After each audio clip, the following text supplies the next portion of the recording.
Our job for the day, to mount a patrol to secure part of the route for a massive supply convoy heading out from Bastion. We were to travel in 4 vehicles. I was in the back of a snatch Land Rover, which didn't fill me with huge confidence, given that 34 of our soldiers have died in these in Afghanistan and Iraq, mainly in roadside bombs. To say I'm not nervous wouldn't actually really be true. I do want to see the job that One Rifles do, but it is a dangerous job, potentially life-threatening, obviously. We are going out in a snatch vehicle. We're in the middle of the convoy, but I also have been given my own tourniquet, which is slightly disconcerting. Each vehicle had a gunner. Bizarrely, mine was someone I knew from home in Wiltshire, Jim Bewley. A previous year, I'd been at his house near Warminster for Christmas drinks. Today, he was my armed guard.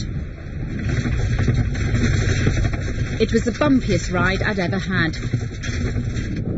The vehicles take it in turns to give cover as the others race across the rough terrain.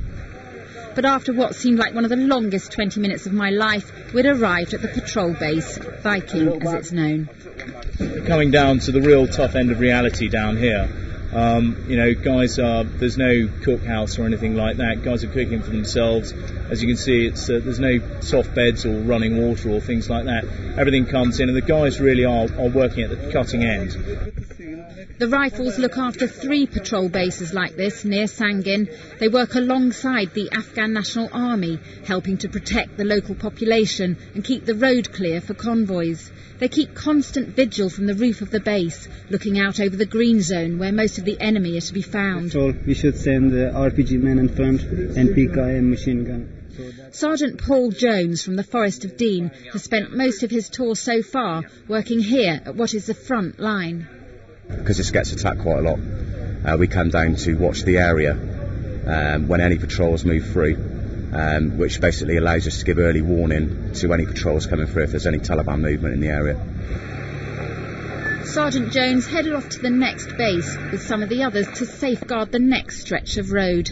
The convoy was expected in a few hours. We were going to have a longish wait. The soldiers from the Afghan army camp here all the time. They invited us for chai in their dingy basement that they'd made comfortable with cushions. To our amazement, the Afghans were watching a home movie they'd made on a laptop bought in Sangin Bazaar. It showed a firefight from a couple of weeks ago up on the roof. Like all young men on a great adventure, they want to have a record of their service. And in fact, the commander here has been very good at showing his bits of action, but also his ability to lead his men. And this will be things that he'll take home and show his family, and that'll help him in the long run. It ended with a massive explosion as One Rifles called in air support.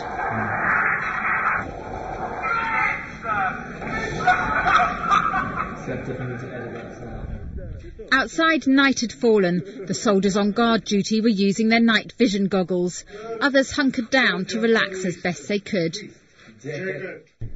We had hoped to be on our way back to the main base at Sangin by now, but unfortunately one of the forward patrols discovered an improvised explosive device on the convoy's route.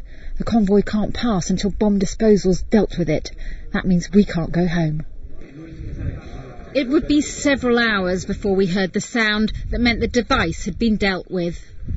Then another hour before Sergeant Jones's team reappeared outside our base, scouring the road for more explosives. Then at last a message was sent to the convoy that it was safe to pass. Job done for today. 2 days later, we heard the dreadful news that 2 Royal Marines from the southwest had been killed in a roadside bomb elsewhere in Helmand, believed to have been an ambush for a convoy. Rachel Royce in Sangin for the West Tonight.